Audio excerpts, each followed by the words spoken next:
Tonight on the Game On podcast, is Jake Saligo the next superstar for the Crows?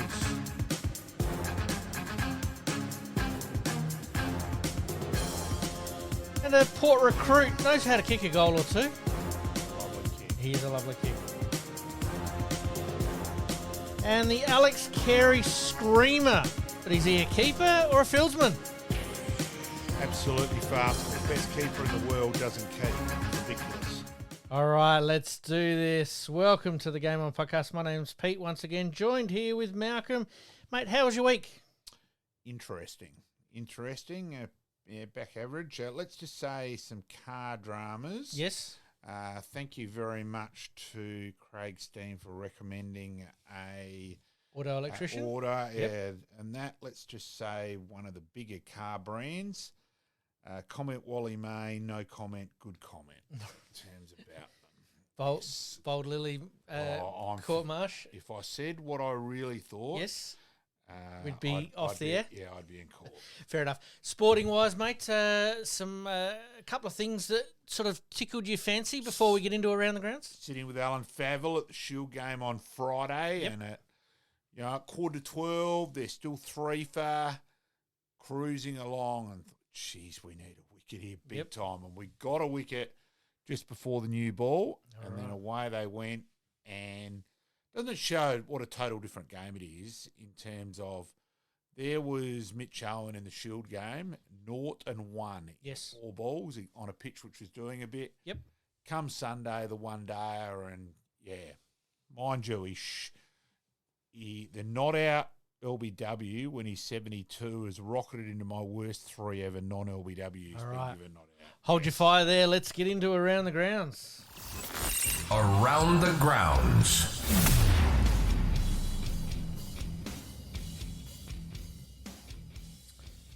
All right, a little bit later on, we're going to talk Adelaide United, the SANFL, some pre-season matches. We're starting to get to that time of the year. And also the NRL. What happens in Vegas stays in Vegas, but we'll talk about that a little bit later. But we'll kick off with the AFL. We'll get to the cricket in a minute, mate. Yep. But impressive showing at Mount Barker for Adelaide. But one player has certainly caught the eye, and that is Jake Saligo. He's poised to have a very, very good year. I think he's the most likely player from underneath to make the step to go from being a reasonable player to the A grader. Become the A grade midfielder. Yes. And suddenly, if they've got him and Dawson, Yes. and have 2 A grade midfielders, and then you have Peatling, he'll be a good player. Yes. His consistency, the excitement of Draper with his dash. Yes. All of a sudden, they've got Multiple options, haven't they? Because you've got Isaac Rankin to fit in there as well. So all of a sudden, they're not the bland, and now that way they can afford to play Matty Crouch and just be the release player, led back in his spot where he should have stayed. Yes. Stayed basically. Yep. Although look, he was reasonable in the midfield, but just him and Crouch weren't a good mixture together. Yep. And I think we've been saying that now for 12 months, haven't we? Yeah, it's a bit ridiculous how long it's been. Yep. So, look, promising signs for Adelaide. Look, Thilthorpe, he's big. Yep. And it's a pretty hard matchup for anyone. So, him and... Because he was the key injury for Adelaide last year. It was. Does that release a Fogarty? Because we He can move around a bit more. Yep. The big thing is you're going to have to play your biggest defender on Thilthorpe. Yep. So all of a sudden, Walker or Fogarty's getting number 3. This is what I'm sort of saying. That's what makes it a bit, all of a sudden there's a bit more firepower. Yep. Still not sure what they'll do with Curtin. I'm not sure if he's the 4th. Not sure he's really a Tom Lynch in terms of aerobic capacity to do that yet. Yep. You got Neil Bullen to fit in there, and Rochelle and Rankin. So there's, it's a team which they should be kicking 15 or so goals a game, and that wins you a lot of games. Absolutely. So, as we sort of know, first to 100 generally wins most times. Yep. So, ball's being kept in the forward line. Neil Bullen obviously coming in for that. Rankin is a master at it. Look, I know you don't like Lockie Murphy, but that was the one thing that he was a hungry dog trying to keep the ball in there. Yeah, I just don't think he just didn't have the class to be able to do it. That's exactly right. I don't think he'll get a game. I wouldn't think so. No. So there's going to be a lot more competing for spots. Yep. Which raises training standards, which helps overall. Yep. So. You mentioned Curtin there. Where do you see him fitting in there? Is he still off the not sure. bench through the midfield a little bit? Yeah, or I still think I don't think they know. So well, I still think down back's his best spot, right. but then everyone's best spot's down back. Yes. It is easier to play in defence. Running out the ball, and that's what I was going to just about to say. I'm still not sure what they'll do with him. Yep. Trade. I know it's a little early to be talking about it, but trade currency maybe with West Coast. Oh, I think way too early. I'm still pretty hopeful he'll be a pretty good player. Yep, and stay at the Crows. Yeah. Yep. They're certainly coming up to what you would think is a pretty successful period.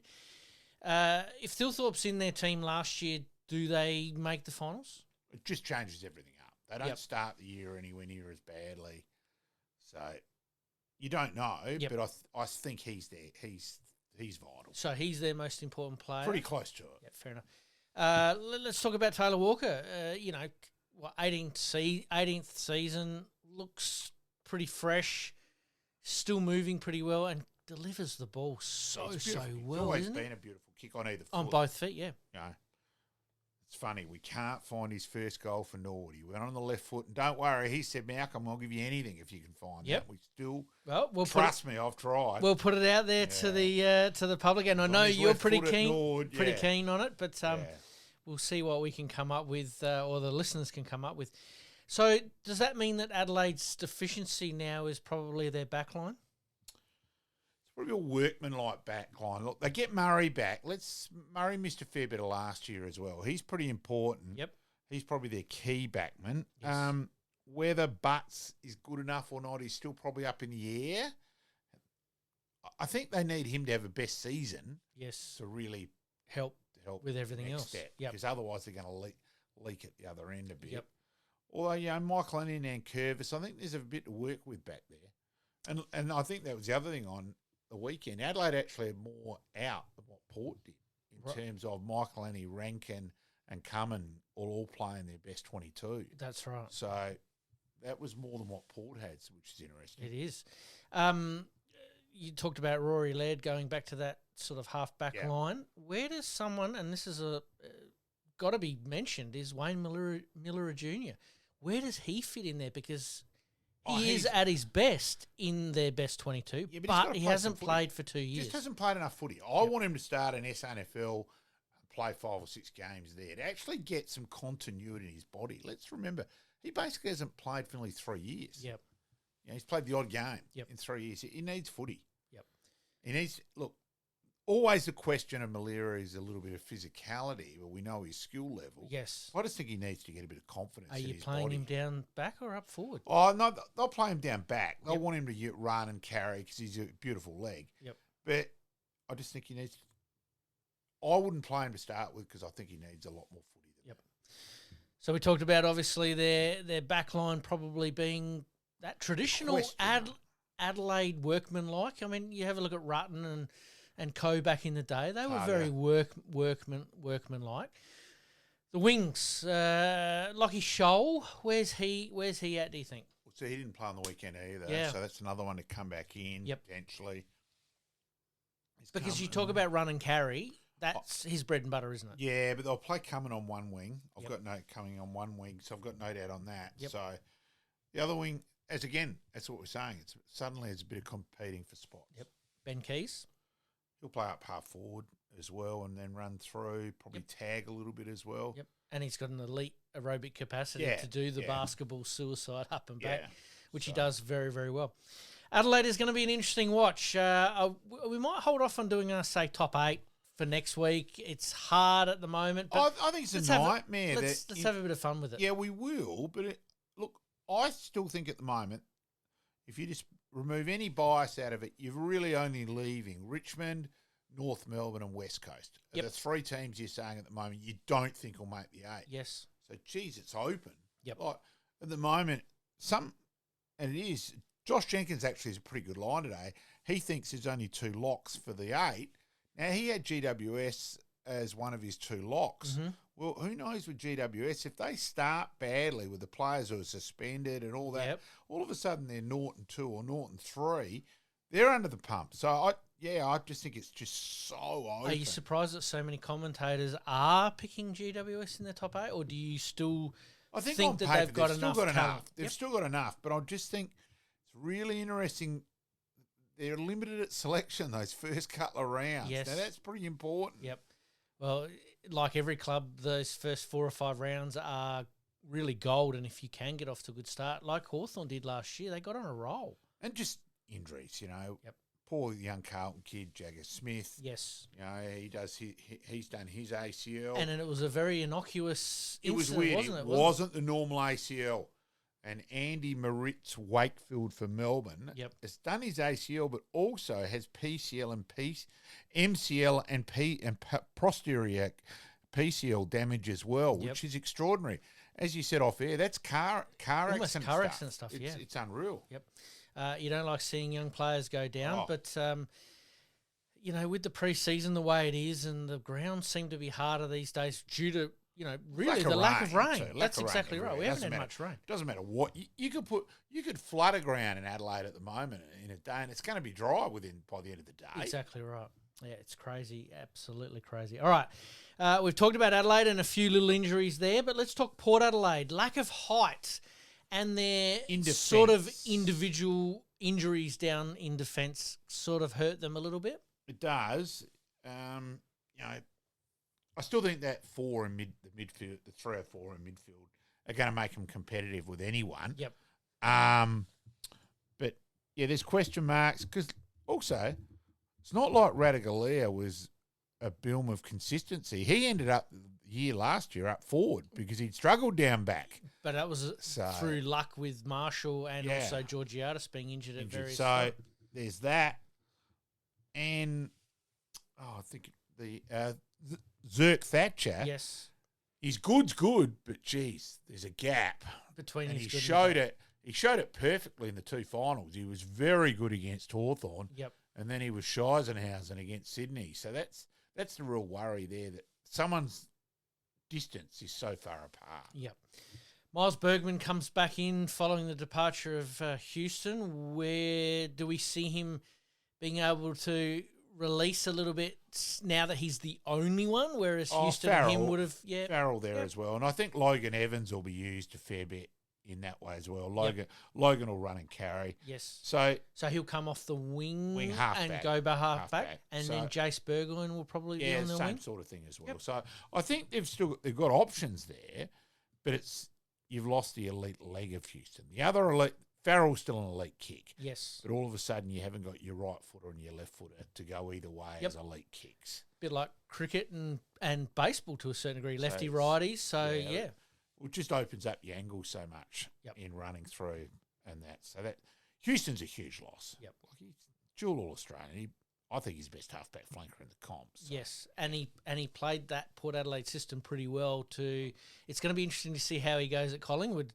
Totally different system, and Yeah, whether they can I just think slingshot. I think he's such a good player. Yep. I think he'll adapt. Yeah, absolutely. You did mention their their centre line. Sorry, Connor Rosie, Zach Butters, Horn Francis, Yeah. Ollie Wines, and Willem Drew.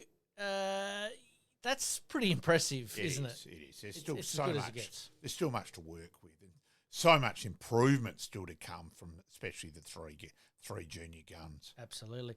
Jordan Sweet and Ivan Soldo. Where do you see that ending up? I think Sweet's number 1 at the moment. Yep. I think he's a fair way in front of Soldo's starting, 3 out, 2 back sort of thing. Yep. He's starting a fair way from behind. And yet so he came to Adelaide, Port Yeah. Adelaide as that number 1 ruckman.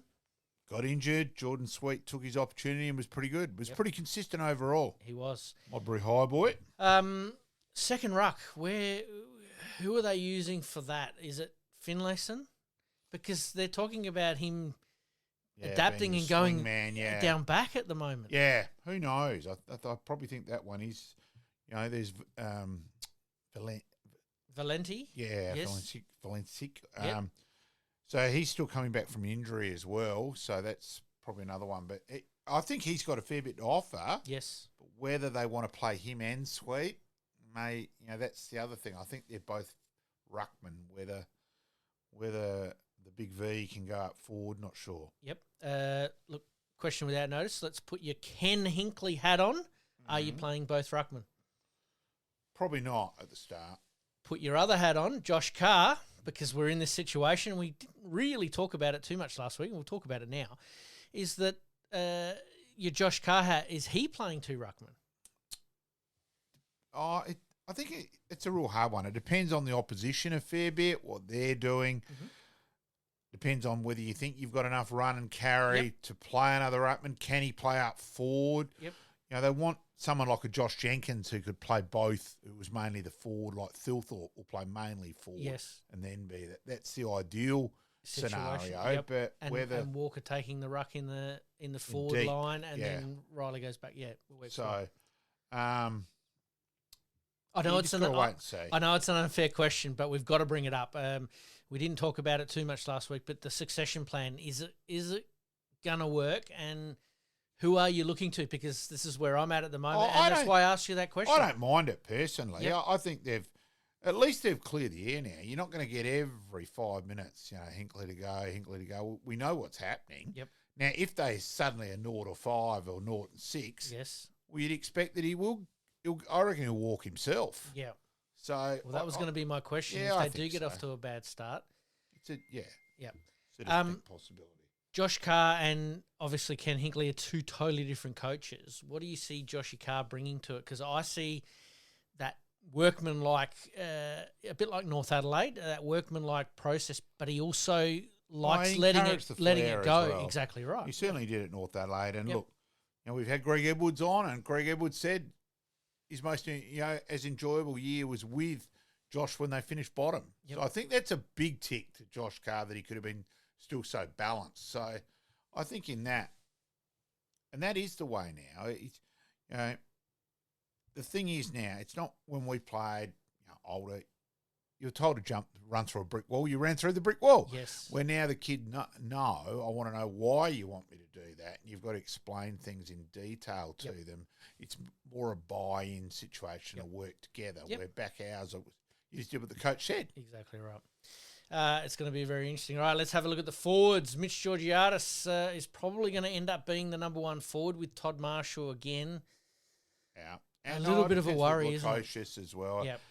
I think the problem there, they're both pretty similar in terms of more the lead, not the pack mark. So I still think Lukosius' best position is the Tom Lynch role, the float and deliver, because he's a beautiful kick. So do you see him playing more centre-half forward? I think that's his role, but my understanding is he's been recruited to play full forward. So absolutely. Let's wait and see. Willie Rioli, what do we expect from Willie this year? I think he'll do the mercurial. He'll float in, float out. Do you see him getting a squirt through the midfield? Possibly, but they've probably got enough pace and electricity in there anyway. So, they probably need him to kick 40 to 50 goals. Yep. So.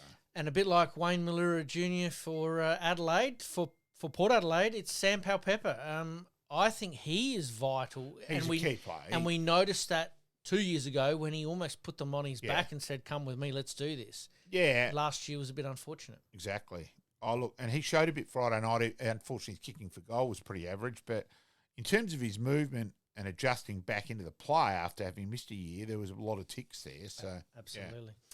Yeah. It's going to be a very interesting watch for Port Adelaide and their fans. Let us know out there if you've got any comments as to how Port Adelaide will go. All right, let's talk a little bit more AFL. Trial game injuries are a concern, but will the AFL extend the supplementary player list that will now impact local clubs? That's what shits me in terms of just have bigger lists to start with. Yep. So we are. By now, a club has paid, they've spent money recruiting in terms of organising accommodation, possible work, the partner possibly coming over at a job there. And there's all sorts of things go on. And it's just so, all of a sudden, bang, you just lose him. Lachlan McAndrew, in terms of he's now at the Crows after Strong got put on their long-term injury list. Yes. Norwood lose him. So we're back to square one at Norwood in terms of, they're going to rely on Luke Sermon in the ruck now. It's just... The flow-on effect is what it's not treating the state leagues with the respect they deserve. Yep.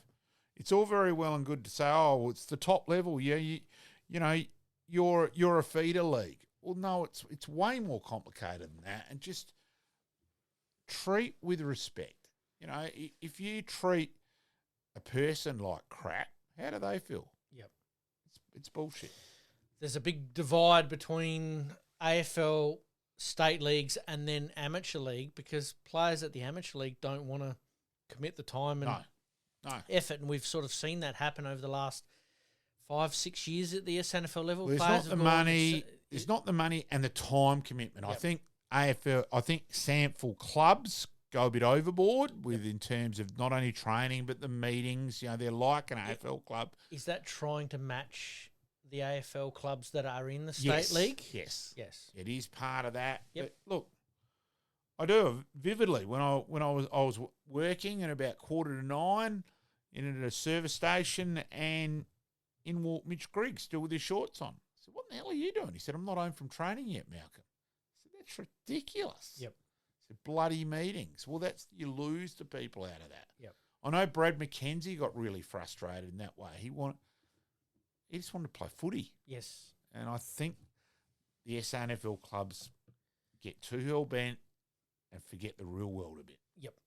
Will that change, and this is a hot topic and we could probably do a whole episode on it, but will it change if the Adelaide and Port Adelaide teams leave the SANFL? I think it will. I think there'll be a bit more working together and just a bit more common sense. But at the moment, you sort of can't have your teams not hitting round one, full bore. Yes.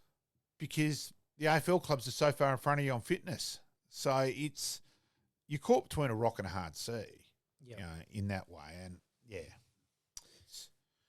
it's got to be more remuneration and less required. So when it comes to the SSP or the supplemental list there, you're saying let's just get rid of it and extend your list. Yeah, have more to start with so you know where you're at. Yep. At least if you lose, like Norwood, all the best to Jay Polkinghorn. Absolutely. We lost him in the draft.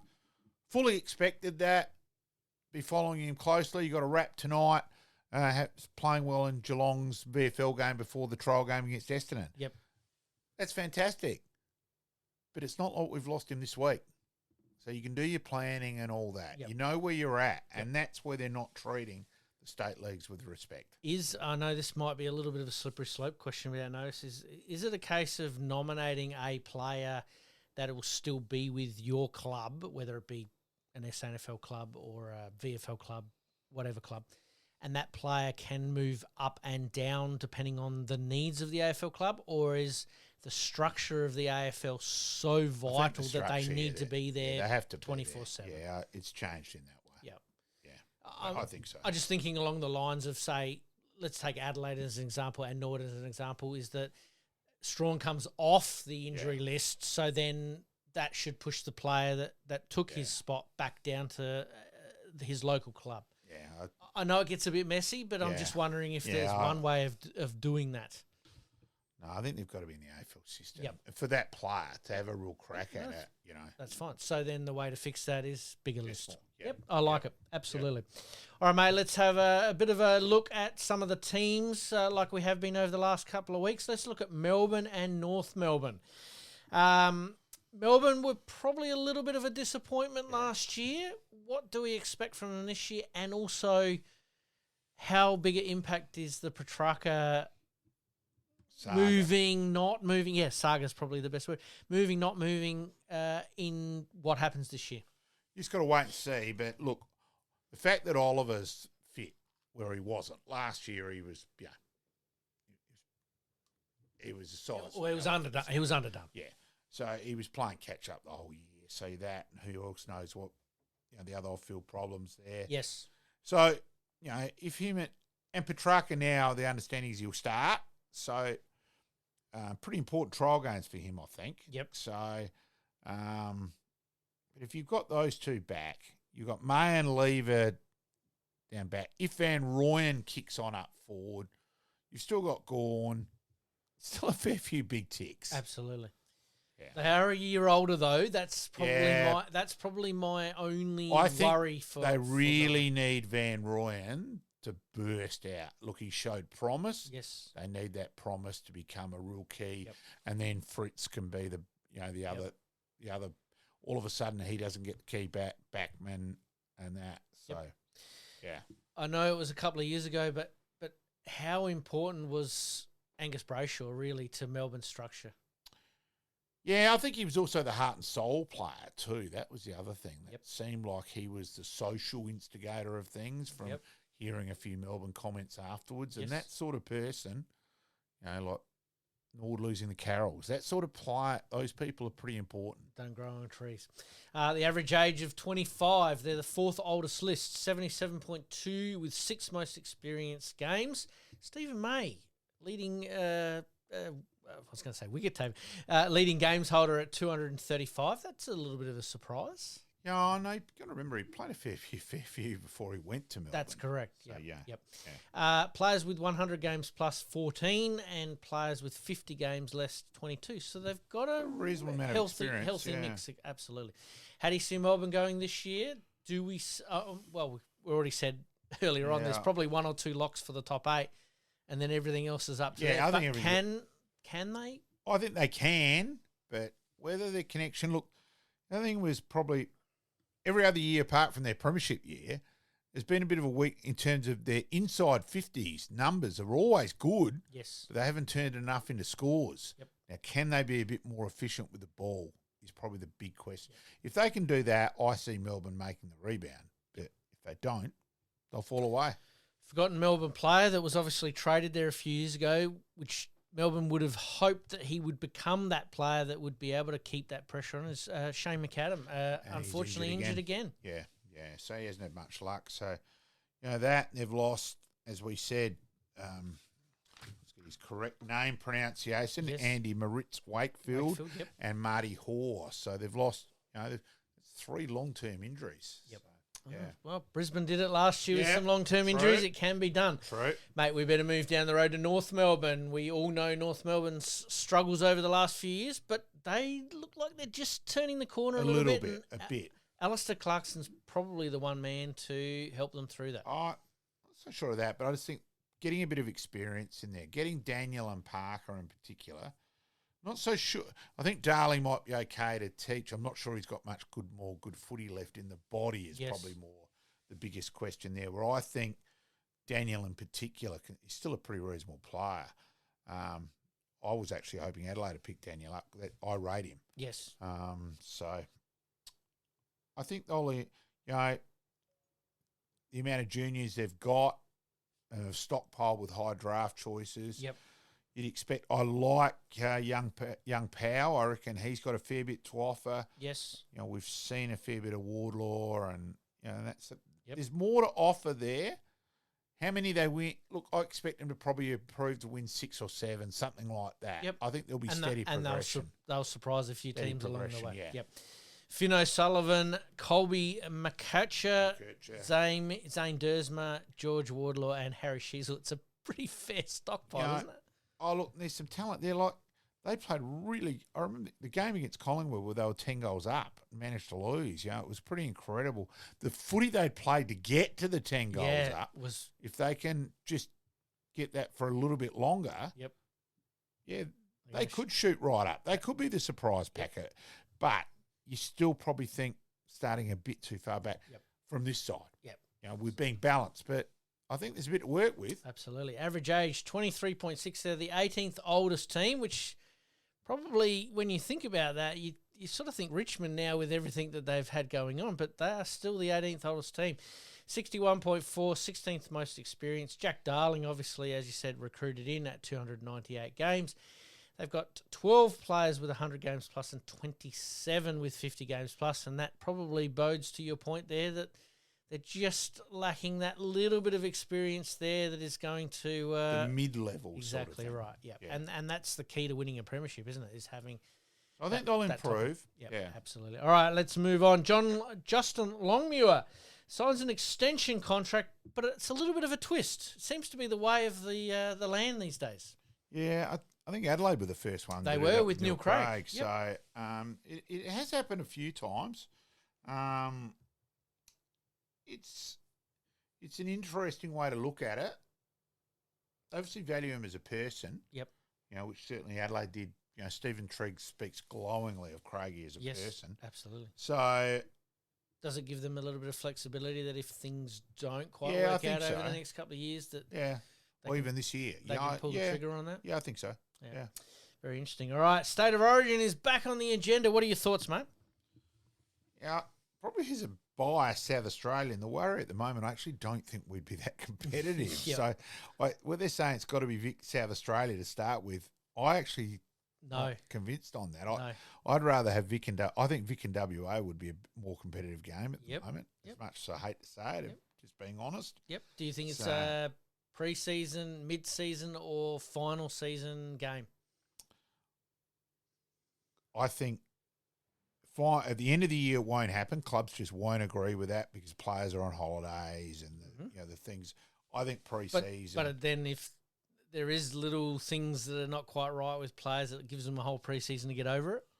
Yeah, but that just doesn't work that way I know. with the legal stuff now, with a location where it's worked out for holidays and all that. No. I'm just playing devil's advocate. I think it will be. Yes. Like it was with the Indigenous All-Stars game. That's when I think it'll be. Yep. So it'll be a couple of weeks before the community series. Yep. Exhibition game. Look, it was a little bit bruise-free footy with the Indigenous All-Stars and the Freo game, but the skills that were on the display were absolutely fantastic. Yeah, I just think because of the other thing now would probably make it a fair income game is so many people haven't played state footy who'd want it, where it probably did fall away a little bit because you probably didn't. Not only were the clubs objecting to it more than the players, but you didn't have the players sort of demanding it. Where I'm sure now you had all 16 captains or 18 captains, yesterday saying, we want it. So I think there's a bit of there's a bit more of a groundswell to it. Isn't it amazing? Look, it is a throwback to yesteryear where state leagues had their own competitions. We are now a national competition. Yeah. It does make it interesting, but I agree with you. I think that it will be at the beginning of the season. All right, last one on the fantasy football. Are you a yay or a nay for it, mate? Because it does test your skills as to if you had to pick your best 22 across the league. Personally, I'm not. But you imagine how many times I get asked by people. But it's it is a bit of fun. But it's not me. It's each day. I don't mind. I admit one of the funniest games I've ever had in terms of being at Footy Park. And the crowd were booing as Adelaide were chipping the ball in the background. Because they wanted stats. And a couple of uni guys are standing up yelling, more. Trying to think who it was. Stevens, who the Crows guy with the concussion. More. I've got him as my fantasy captain this week. More. Right. And I was pissing myself laughing. There you go. A yay or a nay, but nay for you. But there's a lot of people that are playing it. And, it's very interesting. All right, let's move on to the cricket, mate, before we take a quick break. Actually, no, we'll take a quick break now and then we'll come back with the cricket. Coming up, we've got Adelaide United. Need to get back on the winners. Winners. Bit of a worry. It is. SANFL, some practice matches coming up. And the NRL, what happens in Vegas stays in Vegas.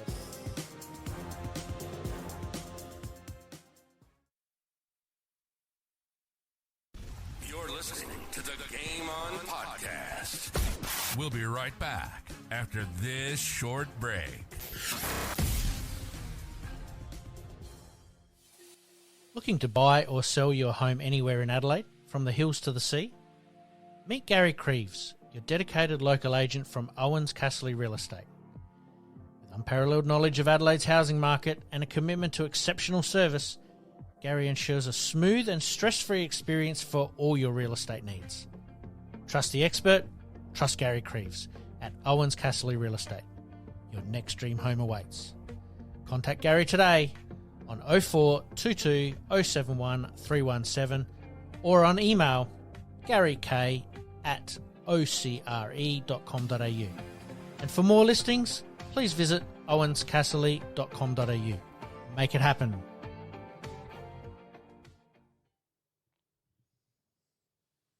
And as per usual, we thank our sponsors for helping us out. Mate, let's get on with cricket. You did mention it at the top of the show. Huge win for South Australia in the Shield. After 20 wickets fell on the first day, we did briefly touch on it last week. Yeah, it was while the pitch did a bit, geez, there was some poor batting by both sides again. Good bowling. Yes. I thought South Australia, Brendan Doggett bowled really well. I thought we bowled better than they did. I thought our batting was worse, if I've got to be fair there. Played some pretty average shots to get out. But the one good thing about the South Australian side, look, let's be honest, it's not that long ago, 2-3 years ago, if we were all out for 100 or so, the opposition was 1 or 2 for 200 at stumps. Yep.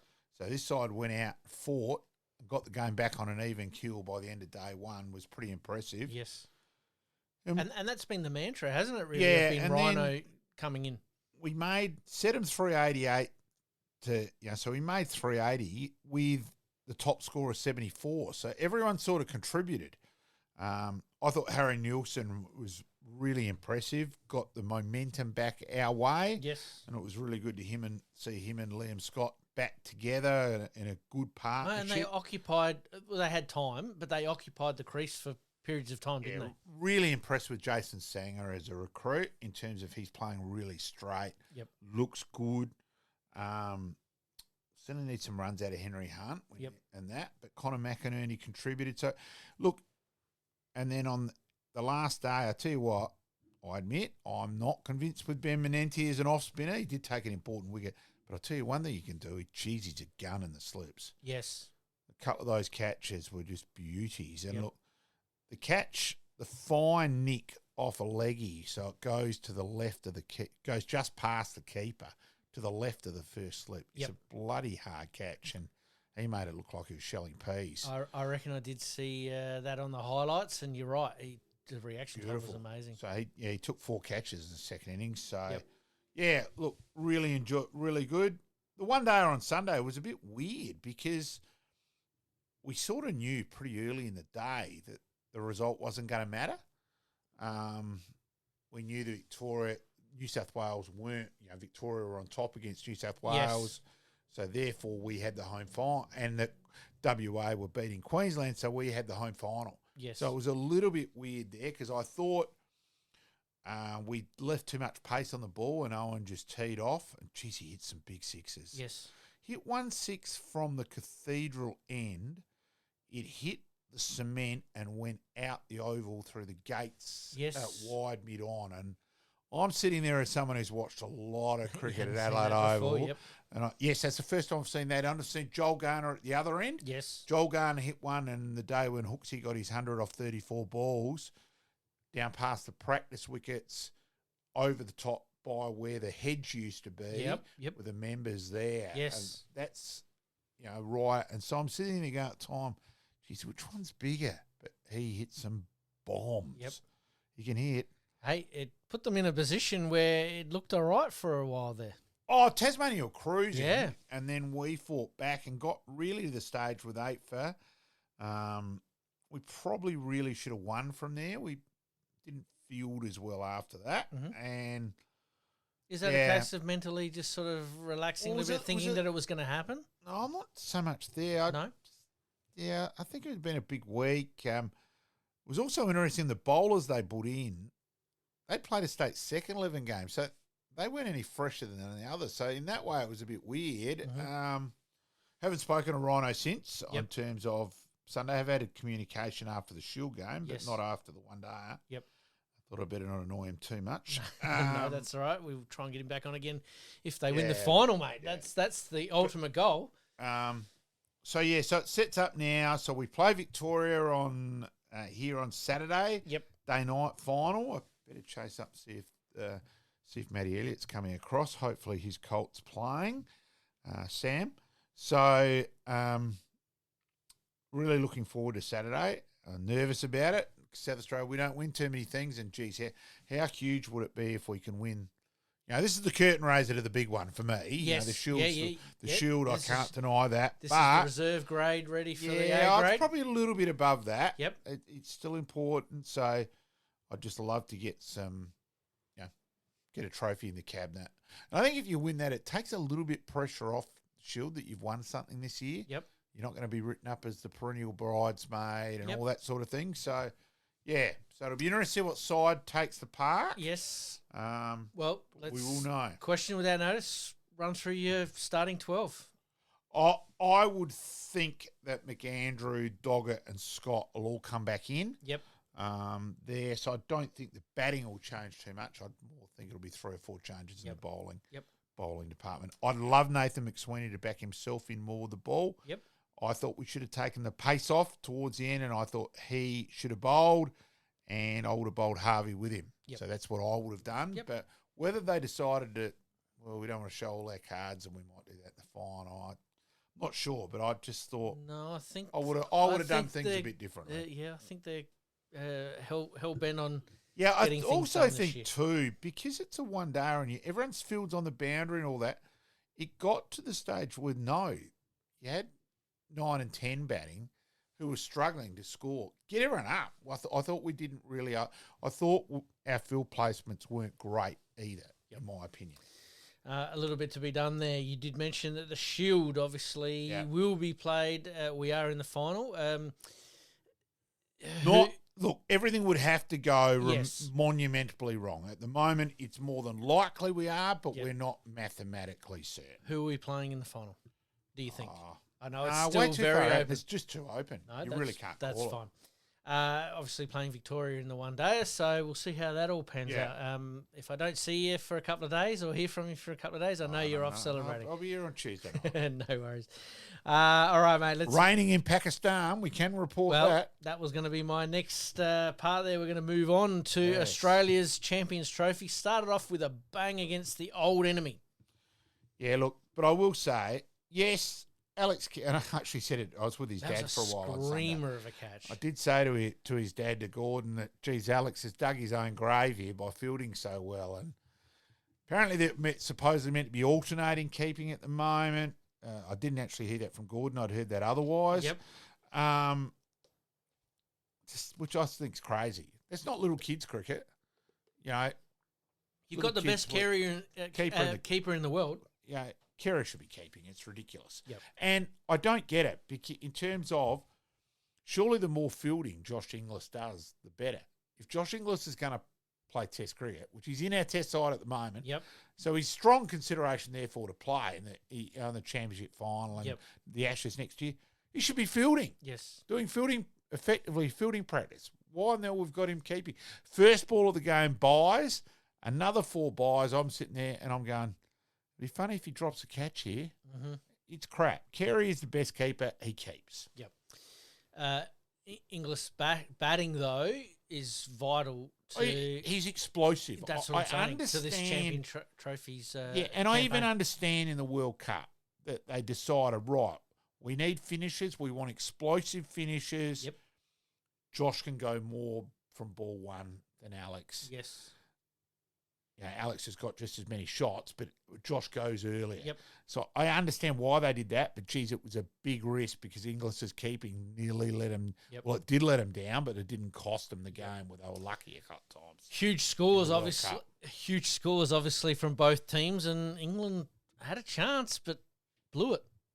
And in the end, we won with 15 balls to spare, which is crazy, chasing 350 plus to win that way. And it's interesting tonight. One of the biggest run chases in history, I think. Fourth biggest. Fourth biggest, there you go. So at the moment, it's raining in Rawalpindi. Yep. Now, if the game doesn't end up getting played, both teams get a point. It means I think both teams have only got to beat Afghanistan and they finish in front of England. So England are the real losers if this tonight ends up with both teams getting a point. It's going to be very interesting. Isn't that upsetting? Mate, I can hear you crying and whimpering in the background. Mate. Shattered. Love it. Let's go locally. Premier League, Div 1, pretty stock standard weekend? No, there was Sturt against Kensington. Mm-hmm. Now, Tom Kelly made 90. Yes. Let's just say that I did hear comments from 3 Sturt people involved with Sturt Cricket Club on Sunday. Mm-hmm. And the kindest comment was, it's not a shot Tom would want to remember. Right. And that was a lot better than the other 2 comments. Right. Fair call. So, yeah, a bit disappointing with TK there. The old brain fade? Yeah. Yep. We all have the him. game on toast. He's it's ridiculous in cricket how more important 100 is than 90. Yep. How that puts pressure above, just the extra milestone. And if he gets the 140 odd not out, Yes. which he should have done, that puts more pressure back on the state for the next Shield game. So Absolutely. he didn't help himself there. Ryan King made 98 for East Torrens. Port Adelaide actually won outright. Yes. So that makes it a little bit. So Uni are definitely down. The other spot is a little bit more up for grabs. Yep. And West Torrens, it was just a general reasonable all-round contribution to beat Glenelg. That puts West Torrens in a position now where they probably should make finals. And ironically, they're probably the side where, with having Drew, Buckingham, or Spencer will be with IPL. Yep. So they need their state guys back. Yes. Harry Nielsen, to help them etc. out. Yep. So it'd be interesting to see what happens there. It's going to be an interesting finish to the season. All right, let's move on to soccer. Adelaide United going down to Western United 3-0. Yeah. They've now lost 3 out of their last 5 games with 1 win and 1 draw in that 3 losses. So some tough opposition at the moment.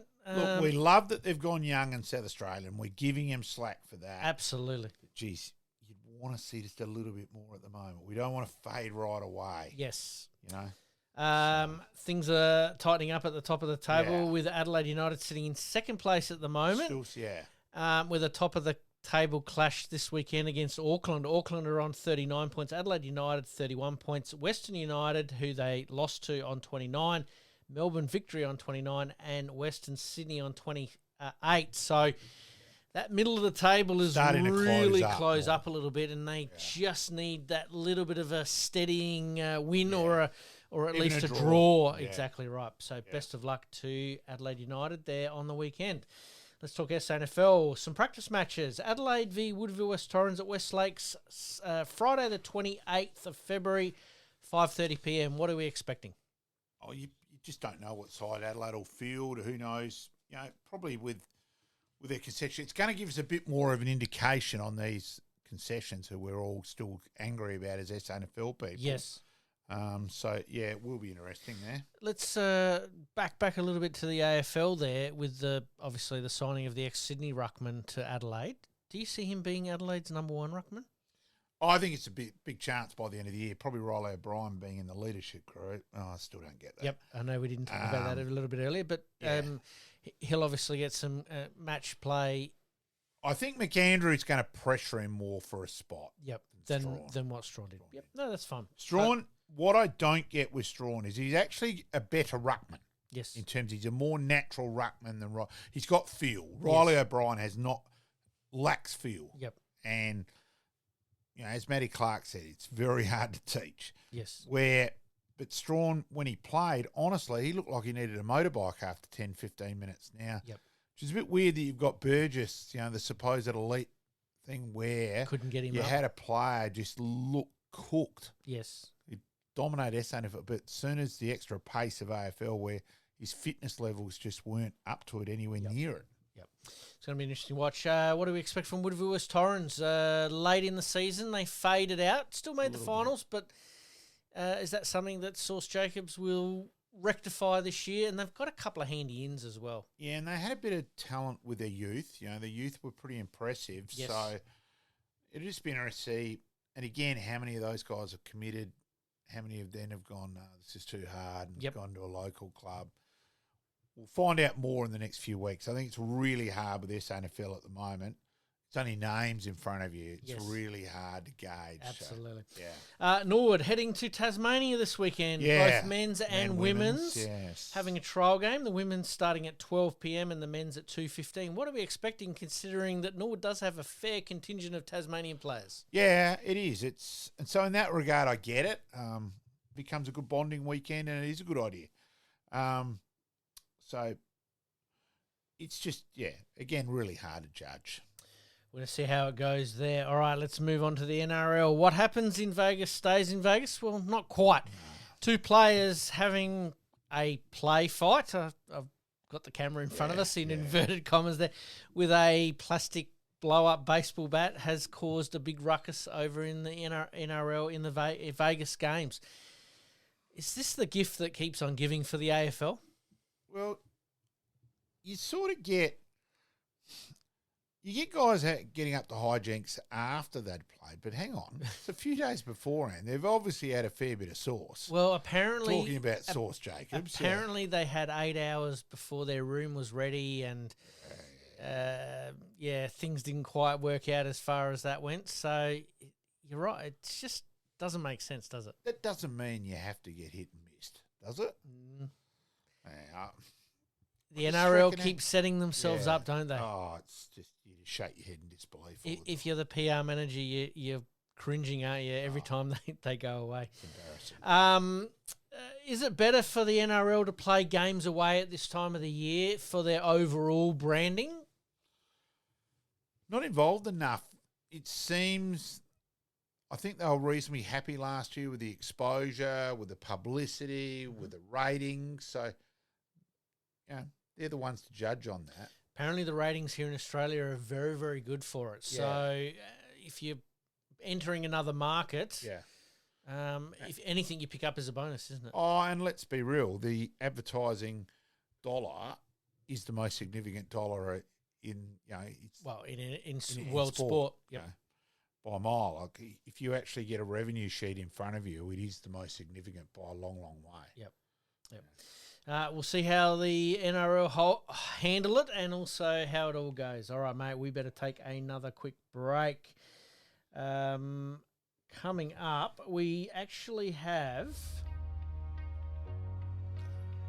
Keith Thomas Part 5. We had some technical issues last week. We weren't able to get that one out, so we'll play it this Friday. And we've got Peter Carey Part 1. Super was fantastic. Yeah, both were fantastic. You're listening to the Game On Podcast. We'll be right back after this short break.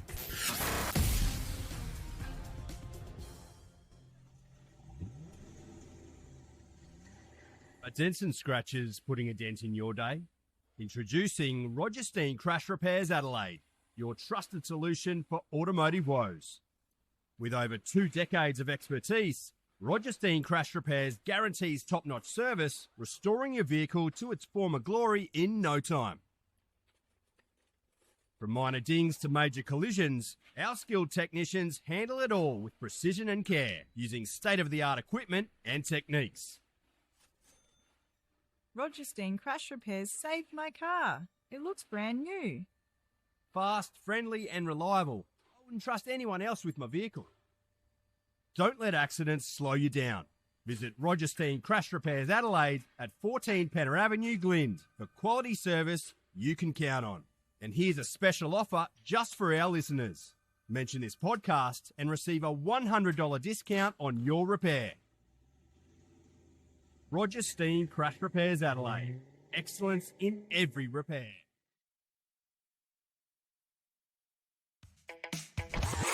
Flashbacks.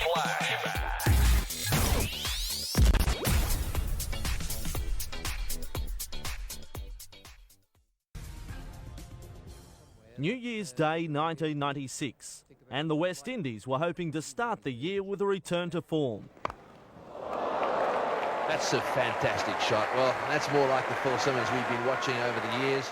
In a rain-shortened match, the Windies set Australia a target of 173. Carl Hooper, the star, finishing 7 short of a century. Looks good, and it's fantastic when it works. Some fiery bowling from the West Indies had the Aussies reeling, down for the count at 6 for 38. Oh, and he's bowled him inside edge onto the stumps. The only resistance came from Michael Bevan. In the air and 4. That is beautifully played. And when he found an ally in Paul Rifle, the game opened up and went down to the wire. Roger Harper to bowl the final over. Goes to the leg side. Wide! Good umpiring. He's been prepared to call them all night.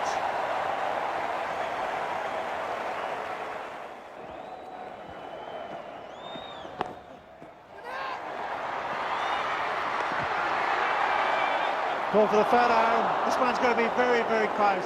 I think that was out. And we go over the top. We'll keep it on the ground. Crunch. Misfield. Just one. Wow, this is interesting. Gwen McGrath's on strike. 5 to win. 3 balls remaining. It's well done. They allow the signal, so this is a situation. The crowd going mad. A boundary will win it. We go for glory or we go for 2. We place it. Oh, a dot ball. It was a bump ball for half a moment. I thought it was a return catch.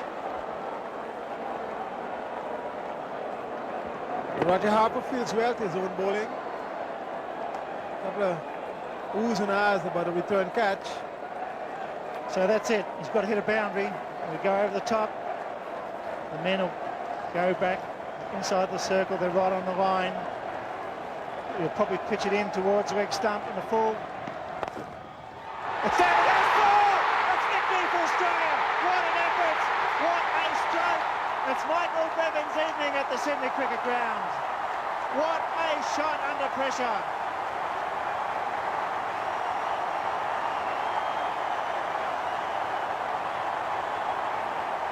The crowd is going mad at the Sydney Cricket Ground, and why not? You've seen one of the all-time great one-day innings from a young man who's fought his way back into the Australian side, and a full house goes berserk.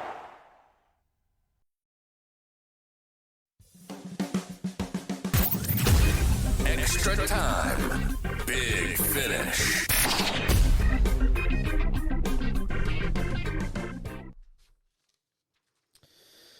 All right, talking about a big finish there, Michael Bevan. That 4 off the last ball was absolutely fantastic. Big night, that. It was. West Indies had Australia in big trouble there, and he saved the game. And Glenn McGrath getting off strike there was very, very important as well. That was more by good luck than good management. Exactly right. All right, mate, we've got a little bit of a short extra time big finish today. We're going to talk tennis.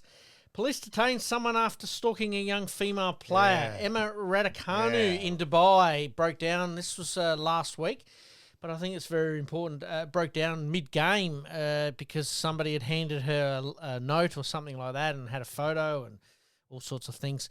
It sort of reminds you of the Monica Seles thing, doesn't it? It's just not a good thing. The players would be justifiably absolutely petrified. And, and I read there was another player who recognised someone who'd been at their last 5 tournaments around the world, and and with weird stuff. It wasn't just someone being in the crowd, or it's a worry, and it's what else can you say? Exactly. Security these days is usually pretty good. They've obviously found the gentleman that was in question, and I think the ATP and WTA have probably banned for certain amount of time, so it'll be very interesting to see how that plays out. We wish Emma, obviously, all the best. Superstar shuts down comeback talks at Indian Wells. The player is Serena Williams. Yeah. At 44 years of age, making a comeback. No thanks. She shut it down pretty quickly and said, good. No, even though they were leaving a spot open for her, but who knows. All right, let's move on to some other topics to finish us off. Do you miss the SANFL Foundation Cup played early in the season? Yeah, I liked it. I used to enjoy it. Yeah. In terms of that, it was a way of just made it a little bit bigger than a trial game. You know, it was a bit of a carrot on the end of it. Yep. I think the players enjoyed it because it was, again, a bit more than a trial game. Yep. Not as much as 2 points, so I liked it as a happy medium. Absolutely. Is that something that the 8 other SANFL clubs could potentially Hopefully. do with the Port Adelaide and Adelaide I think teams, so. maybe not participating in it on the basis that they're playing 6 periods and 8 periods and 4 periods and so on to try and get those that match play into some of their players? Possibly. It'd be hard to function in. Yep. Could you do it at 2 separate locations, say, I don't know, North Adelaide and West Adelaide? Or I think it would have to be double headers, but again, at this time of the year, you're probably looking at night venues as well. Yep. So it'd be Norwood, and I'm not really sure if there's any of the other grounds lights are good enough either. So yep. Yeah, So they're certainly not at Richmond. No, but I'm just saying as an example there, as in 2 double headers at those 2 venues. Potentially. It could help. Maybe. All right, let's move on. Last one here I've got on my list. Is the love affair with the Matildas over? Well, Sam Kerr hasn't helped. Do you think that hasn't helped, or is it mainly the coaching situation that's... Yeah, I think there's a few things there, but look, it was pretty damning, the video of her. Look, whether she was guilty or not to that extent, whether it should have gone as far or not, is probably debatable as well. But she was guilty of being a bloody idiot, at least along those ways. So, I don't think it should have gone to court like it did, but she was silly. Absolutely. It's going to be an interesting one. Mate, you good, the bad, the ugly for the week. Finish us off today. Car. Let's just say a big brand. That's my bad of the week, well and truly. Wouldn't happen to be a major sponsor of... No, let's leave that alone. Well played. We'll edit that bit out, actually. Yes, we'll play. We've got to be careful. No, fair call. The good of the week was South Australia winning the Shield game Absolutely. on Friday. Yeah, trust me, I was pretty up and about. Yes.